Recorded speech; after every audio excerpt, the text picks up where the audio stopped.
საღამოშიდობისა თქვენ უყურებთ პოსტ-ანალიტიკას, მე ზვია დავალიანი ვარ, ჩვენ ვსაუბრობთ დღის აქტუალური საგარეო და საშინაო პოლიტიკური თემების შესახებ. დღეს საღამოს ჩვენი სტუმარი საპარლამენტო უმრავლესობის წარმომადგენელი თორნიკე ჭეიშვილი იქნება. საღამოშიდობის თორნიკე. ზვია საღამოშიდობის მობრძანებისთვის.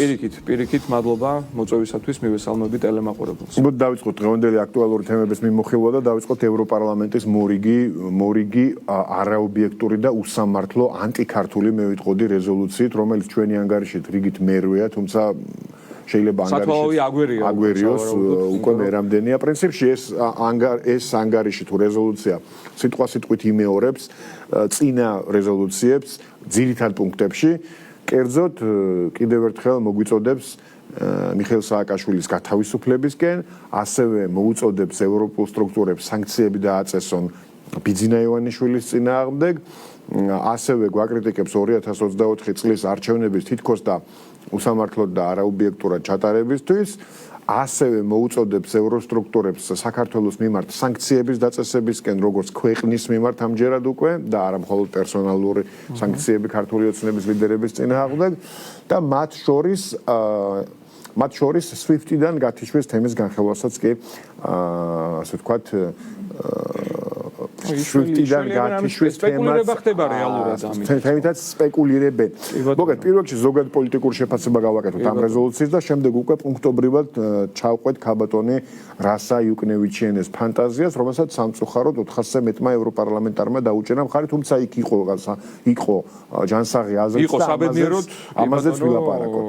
იყო განსხვავებული აზრი, რომელიც ობიექტურად უნდა გაჟღერებულიყო კიდეც, მე თუ მკითხავთ, აი ასეთი ტოტალური უსამართლობის ფონზე, იმიტომ რომ სადღაც არსებობს რაღაცა მაინც ჭეშმარიტების მარცვალი და იმედის ნაპერწკალი თუნდაც იმ ევროსტრუქტურებში, ევრობიუროკრატიაში, რომ ყველა აბსოლუტურად ერთი დღის წესრიგით არ მოქმედებს. თუმცა მე შემოგთავაზებდით, რომ ცოტა უფრო შორიდან დაგვეწყო პროცესების ანალიზი. რეზოლუციებს მართლაც ჩვენ მივეჩვიეთ, უკვე არც სიმრავლე გვაკვირვებს ამ რეზოლუციების და არც უსამართლობის დიაპაზონი და პათოსი, რომლითაც იწერება ასეთი დოკუმენტები. აქ რა თქმა უნდა ჩანს ძალიან მკაფიოდ კიდევ ერთხელ ის, რომ ევრობიუროკრატია, ზოგადად ევროკავშირი და ის ძალები, რომლებიც დღეს ევროკავშირში ქმნიან გარკვეულ პოლიტიკურ ამინს, არიან ძალიან ღრმა პოლიტიკურ და ღირებულებით კრიზისში. და რა თქმა უნდა, განსაკუთრებით სწორედ ღირებულებით ნაწილზე უნდა გავაკეთოთ აქცენტი, სხვათა შორის რამდენიმე დღის წინ პარლამენტის თავმჯდომარემ ძალიან საინტერესო რამ თქვა, რომ ჩვენი მხრივ უნდა შევუწყოთ ხელი იმას, რომ ევროპა დავაბრუნოთ ევროკავშირის სივრცეში და რა თქმა უნდა, თუ გავაანალიზებთ ხომ ამ ფრაზას უმთავრესი, რაზეც აქ არის ლაპარაკი, არის სწორედაც რომ ღირებულებებზე. იმიტომ რომ როდესაც ჩვენ ვხედავთ აბსოლუტურად, ესე იგი, გვერდის ავლას და ყოველგვარი აპელირების გარეშე ხაზგადასმას მთელი რიგი აი იმ ღირებულებების მისამართით, რომელიც ზოგადად მიიჩნეოდა და კანონებისიც მათ შორის კი ბატონო, რომელიც არის ესეთი ევროპარლამენტარი, რომელმაც თქვა დღეს, რომ ესე იგი პირველ რიგში შეფასება გააკეთა, რომ თქვენ სჯით ქართველ ხალხს იმიტომ, რომ მათ არ აირჩიეს ის მთავრობა, რომელიც თქვენ გსურდათო, მაგრამ ყველაფერთან ერთად ეს რეზოლუცია წინააღმდეგობაში ევროკავშირის კანონმდებლობასთანო და მაგალითიც დაასახელა იქვე, მაგალითად, როცა თქვენ ლაპარაკობთ კოლექტიურ პასუხისმგებლობაზეო, თქვათ გარემოცვა, რას ნიშნავს ეს გარემოცვა ან დაახლოებული პირები.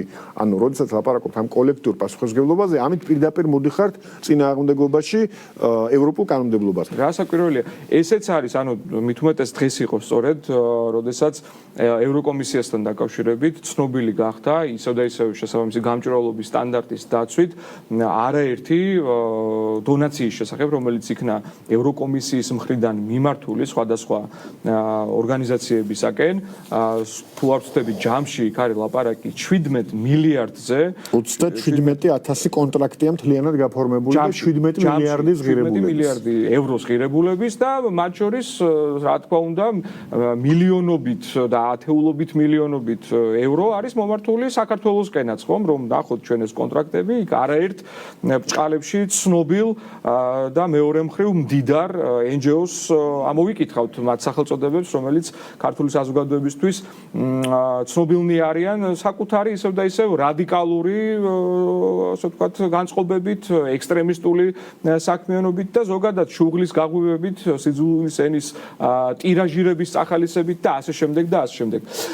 რომ დაუბრუნდეთ ისევ და ისევ რეზოლუციას, თქვენ წეგან ახსენებდით კანონმდებლობასთან დაკავშირებულ საკითხებს. ანუ ეს იმდენად აბსურდული, ასე ვთქვათ, დოკუმენტია, რომ ფაქტობრივად, ესე იგი, სუვერენულ სახელმწიფოს ედავებიან იმას, რატომ მიიღო მისმა ასევე სუვერენულმა წარმომადგენლობითმა ორგანომ პარლამენტმა კონკრეტული საკანონმდებლო აქტები და მათ შორის ისეთი საკანონმდებლო აქტები, რომლებსაც თავად ახლა იქ ადგილზე ან მიღების პროცესში არიან, ან უკვე მიიღეს. ან ნუ მინიმუმ ფიქრობენ მაინც ისევ და ისევ თუნდაც გამჭვირვალობის თემის ირგვლივ რომ ვიტრიალოთ. ნუ მეორე ახლა ცალკე სალაპარაკო არის მიხეილ სააკაშვილთან დაკავშირებით. ნუ ვერა და ვერ შეელივნენ და ნუ ეს რასა იკვნევიჩენეს, აქვს ეს სენტიმენტები როგორც ჩანს და არ ეთმობა მიხეილ სააკაშვილი. ფაქტია რომ ესე იგი არც ერთი რეზოლუცია ამ ბოლო ხანებში მისი ხსენების გარეშე არ გასულა. ნუ ეს ხო კიდე ცალკე აბსურდი არის, აბსოლუტური. ბევრი ტყუილი თქვა თავის მოხსენების. არა, უამრავი მთელი ნაკრები არის ამ ტყუილების, მაგრამ მზია ამაღლობელზე თქვა რომ ციხეში ცემეს რაღაც ფიზიკურ ანგარიშტორებაზე თითქოს და პირდაპირ თქვა რომ ციხეში გაცემიაო და და თითქოს არასათანადო სამედიცინო სერვისები მიეწოდება თუ პირიქით არ მიეწოდება თუ ასე შემდეგ. ანუ უამრავი დამახინჯებული ფაქტი ვიხილეთ, მთელი კორიანტელი შეიძლება ითქვას ამ დეზინფორმაციისა, რაც ამ რეზოლუციის ფურცლებიდან გამოსჭვის და სააკაშვილის თემას რომ დაუბრუნდეთ, აი უბრალოდ რა არის იცით უცნაური რა კიდევ ერთხელ დამაფიქრებელი და ცოტა ღიმილის მომგვრელიც რომ სწორედ ევროპის შუაგულში და ადამიანის უფლებათა დაცვის ევროპულ სასამართლოში, სტრასბურგის სასამართლოში სრული კრახი და ფიასკო განიცადა სააკაშვილის მიერ წარდგენილმა მთელმა საჩივრების, არ ვიცი, იქაც ნიაღვარი იყო ლამის თავის დროზე, სხვადასხვა თემებზე, ჯერ იქ თითქოს ჰუმანური აქტი უნდა შემდგარიყო ბჭყალებში და სამკურნალო საზღვარგარეთ გადაყვანაზე იყო ლაპარაკი, შემდეგ იმაზე, რომ ზოგადად მართლმსაჯულების სამართლიანი სასამართლოს უფლების და სხვა კიდე არაერთი სტანდარტი იქნა მასთან დაკავშირებით დარღვეული და ასე შემდეგ. ყველა ეს საქმე იქნა პირწმინდად წაგებული მათი მხრიდან, ანუ მომჩივანი მხარის მხრიდან და სახელმწიფო იქნა აბსოლუტურად გამართლებული. ძალიან კარგად მახსოვს, თუნდაც გასულ წლებში, იმიტომ რომ მაშინ მე თვითონაც იუსტიციის სამინისტროში მუშაობდი და ჩემ თვალწინ ვითარდებოდა ეს პროცესები.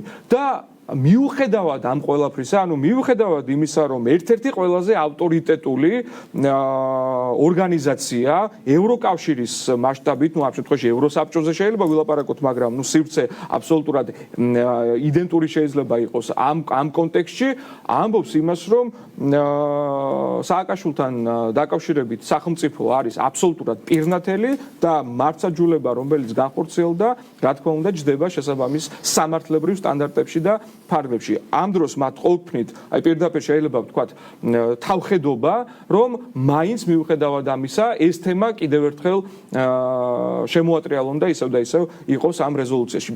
თუმცა მოდი ისიც ვთქვათ, ზვიად რომ რაც უფრო მეტად ესეთ აბსურდულ ხასიათს მისცემენ ამ რეზოლუციებს, ჯერ ისედაც არავითარი იურიდიულ კონტექსტში, არავითარი მბოჭავი ეფექტი და იმპერატიული ძალა ამ რეზოლუციას არ გააჩნია, დაუშვათ ევროკომისიისთვის, ხო, რომელიც ამ შემთხვევაში რეკომენდაციას ადრესატია. ხო, ეს გარკვეული სარეკომენდაციო ეფექტის მქონია. ეს სამართლებრივად რომ ვთქვათ, მაგრამ მეორე მხრივ პოლიტიკურადაც, ხო, რაც უფრო მეტად გაჯერებული იქნება და არის კიდეც აი მსგავსი ყოველგვარ საფუძველს მოკლებული პოსტულატებით ეს დოკუმენტი, რა თქმა უნდა, კიდევ უფრო მეტად პოლიტიკურადაც იქნება ის გაუფასურებული და ჩვენ შეიძლება პირდაპირ ვთქვათ და ჩვენს მაყურებელსაც კიდევ ერთხელ განვმარტოთ, რომ აი მართლაც ფარატინა ქაღალდის ფასი აქვს, როგორც სამართლებრივ, ისე პოლიტიკურ კონტექსტში აღნიშნულ დოკუმენტს, იმიტომ რომ ახლა მართლაც ყველაფერი ხელის გულზეა გამოტანილი და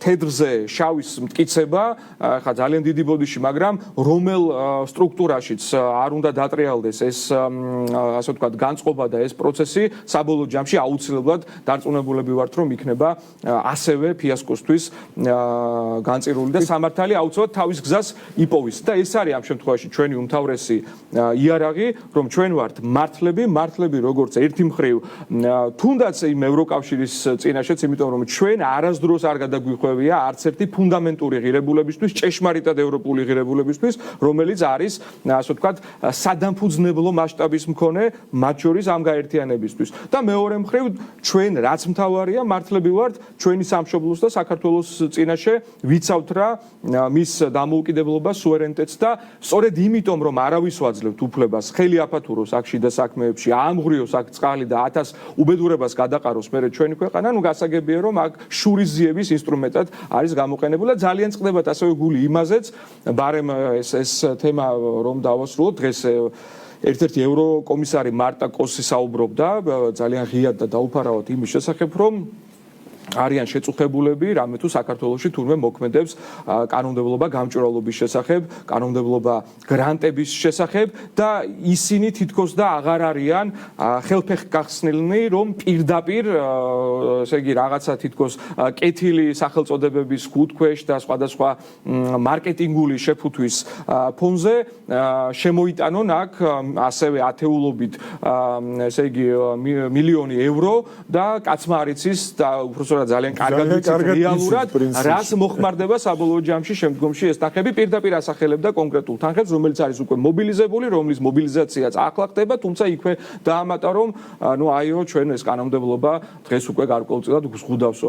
აქ საუბარი იმაზეა რომ თუ კი ვინმე სურს მართლაც ობიექტურად დემოკრატიული განვითარების ინტერესი იქნება ეს სხვადასხვა არ ვიცი დარგის განვითარების ინტერესი თუ ზოგადად კეთილი საქმის გაკეთების ინტერესი ბუნებრივია ხა ჩვენ არავითარი ინტერესი არ გაგვაჩნია ჩვენი მხრივ რომ რაღაც შევზღუდოთ, მაგრამ ძალიან კარგად ვხედავთ ყველანი იმას რას ხმარდება და შესაბამისად პერსპექტივაშიც რა შეიძლება მოხმარებოდა აი ეს ფინანსები, რომელიც ახლა მათ აქვთ მობილიზებული. მაშინ, როდესაც ხელისუფლებასთან მათ ვერაფერი ვერ შეძლეს, ვერავით არის კომპრომისი მათი გადმოსახედიდან, თორე ჩვენთვის ეს რა თქმა უნდა აბსოლუტურად მიუღებელი ქმედება იქნებოდა, ვერ იქნა მიღწეული, ახლა უკვე რა თქმა უნდა ცდილობენ იმას, რომ ისევ და ისევ აი ამ სხვადასხვა ორგანიზაციების, რომელთაც არავითარი ლეგიტიმაცია არ გააჩნიათ, მათი გავლით თავისი ანტიქართული მიზნები იქნეს მიღწეული და ისევ თავს გვესხმიან ასეთი რეზოლუციების მიღებით, მაგრამ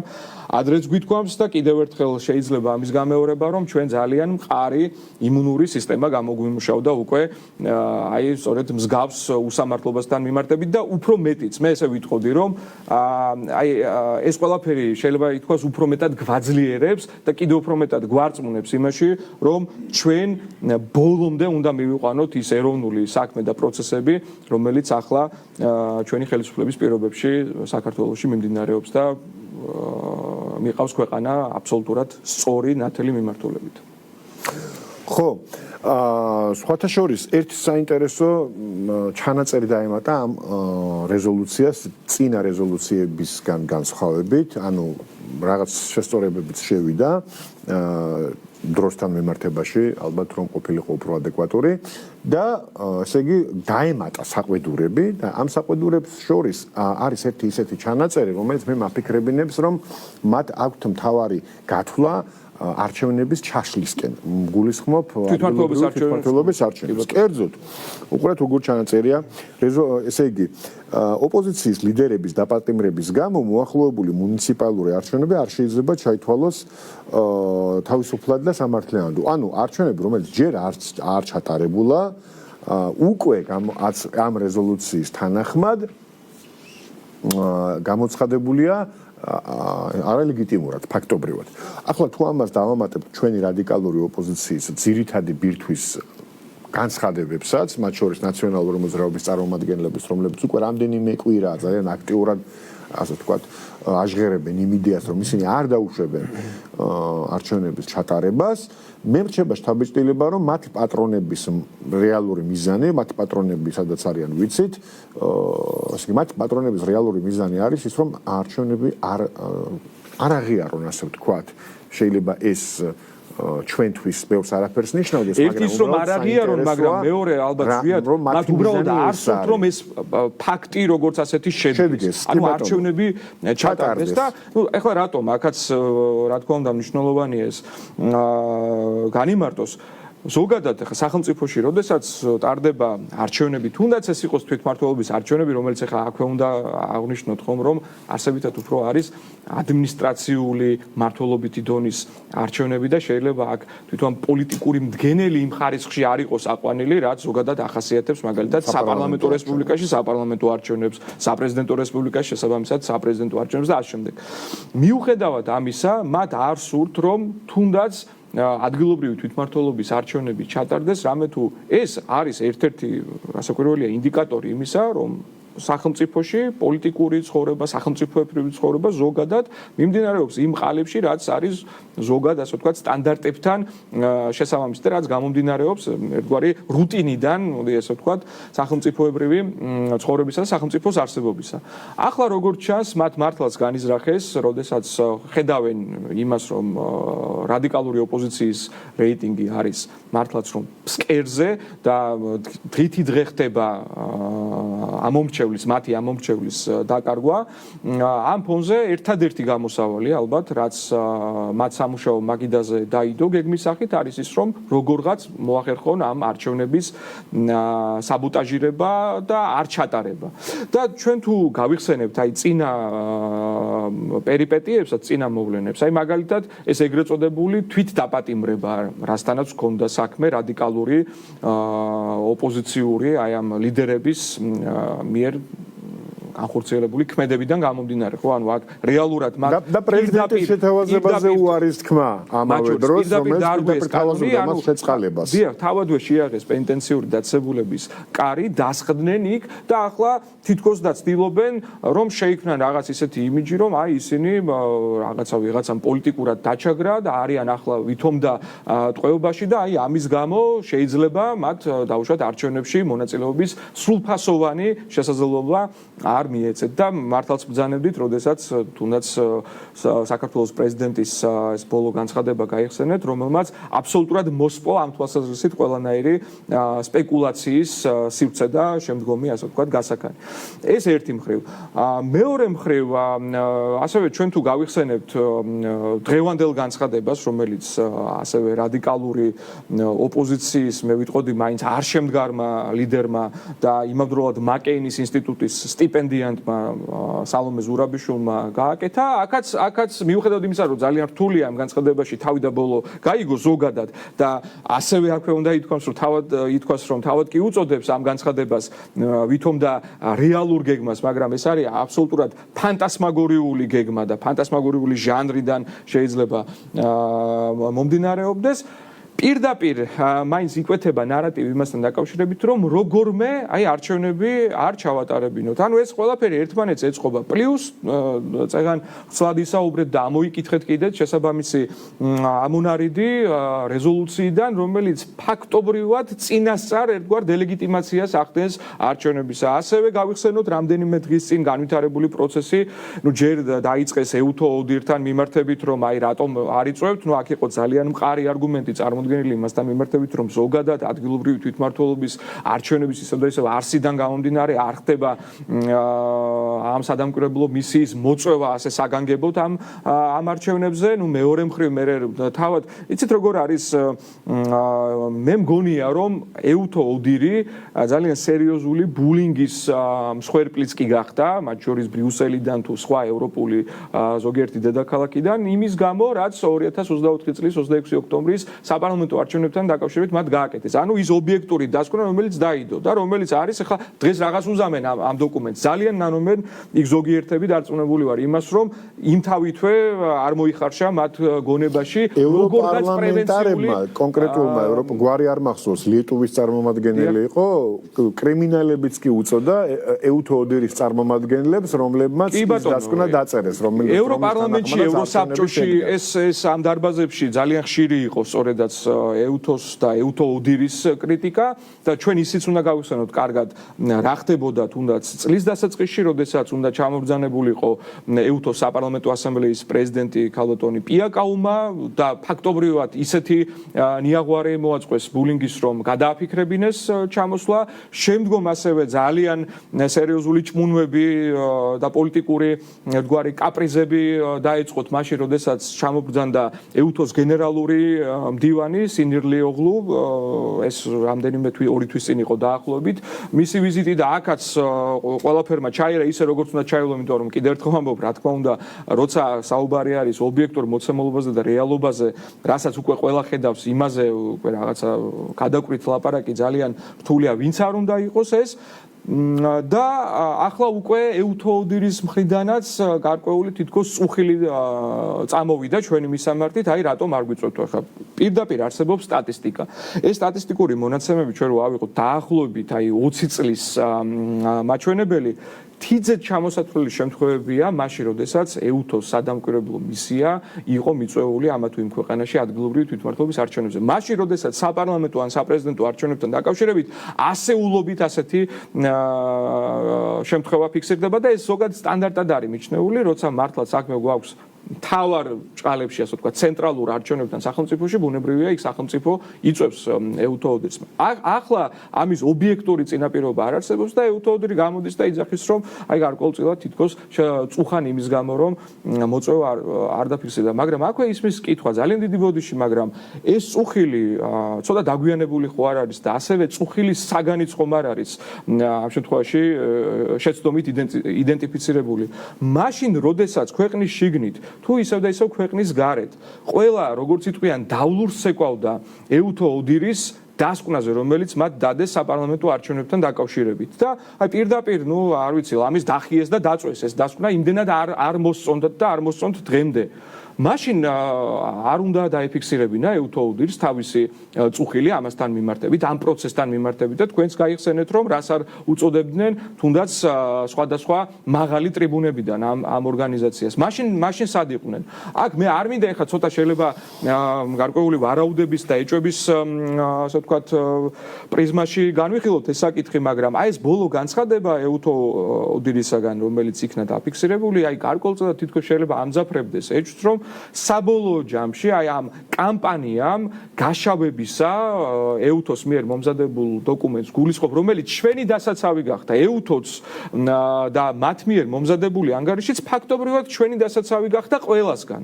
როგორც ევრობიუროკრატებისგან, ისე აქ ადგილობრივი რადიკალური ჯგუფებისგან, ხო? შეიძლება იმ თვალსაზრისით გარკვეული ჭყალებში პროგრესი აქვს, რომ ეუთოოდირი უკვე გაცილებით, როგორ გითხრათ,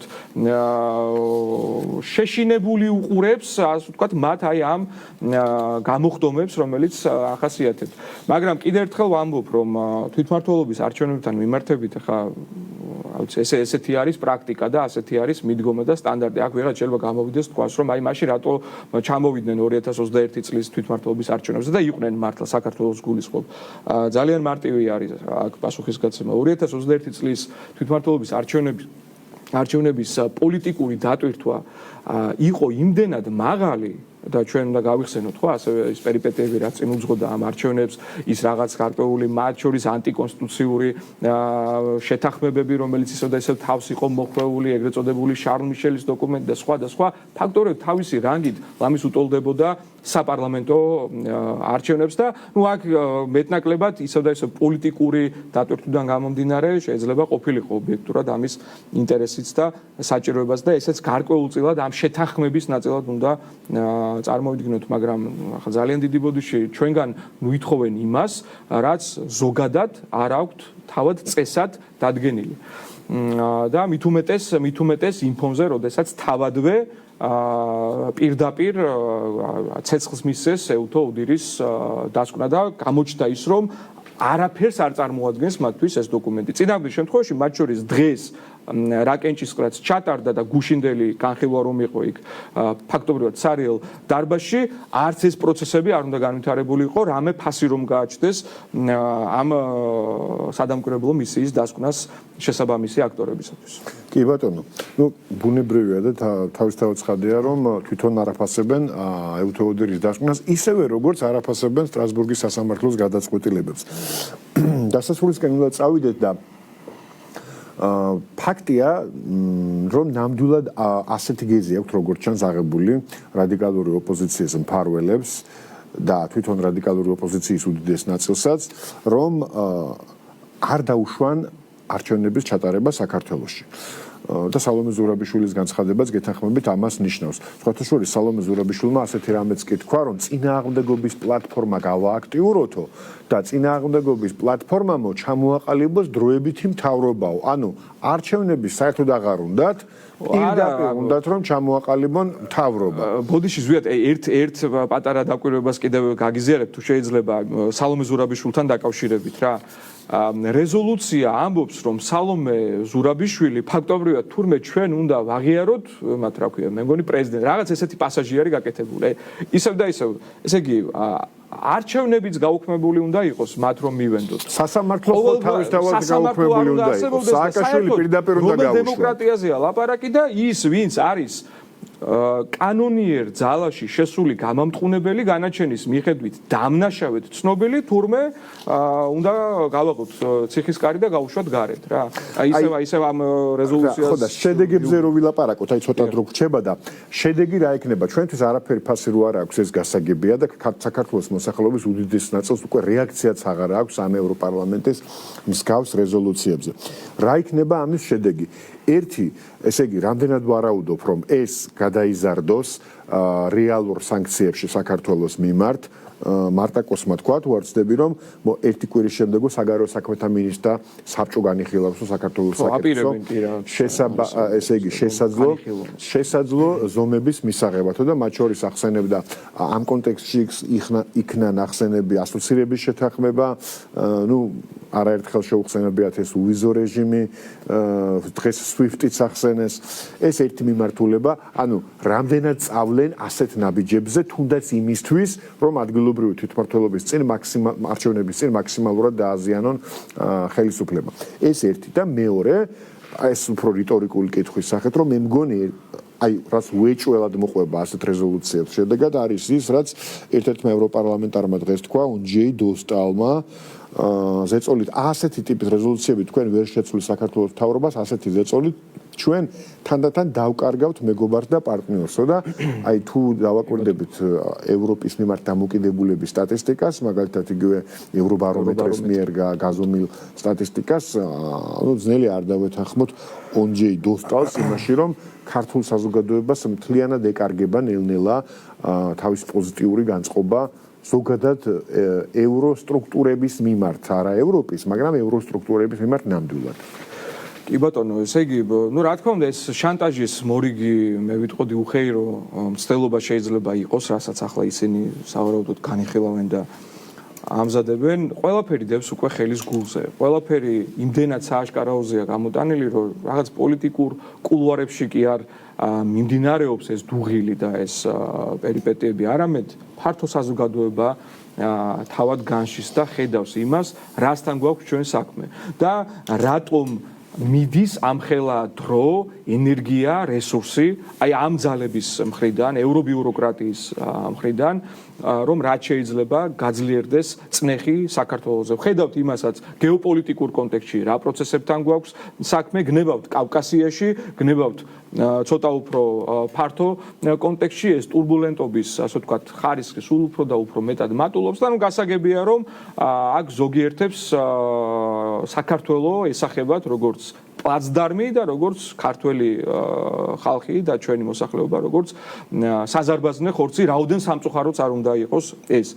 ამის გათვალისწინებით, რა თქმა უნდა, ვერავით არის ასეთი შანტაჟით და ზოგადად როგორი შანტაჟიც არ უნდა იყოს და რა ასე ვთქვათ პოზიციები მათი მხრიდან ისინი ვერ მიაღწევენ იმას რომ ჩვენი ეროვნული კურსი შეიცვლება. პირიქით, კიდევ ერთხელ ვამბობ, ამით ჩვენ კიდევ უფრო მეტად ძლიერდებით, ხედავთ რა იმას, რომ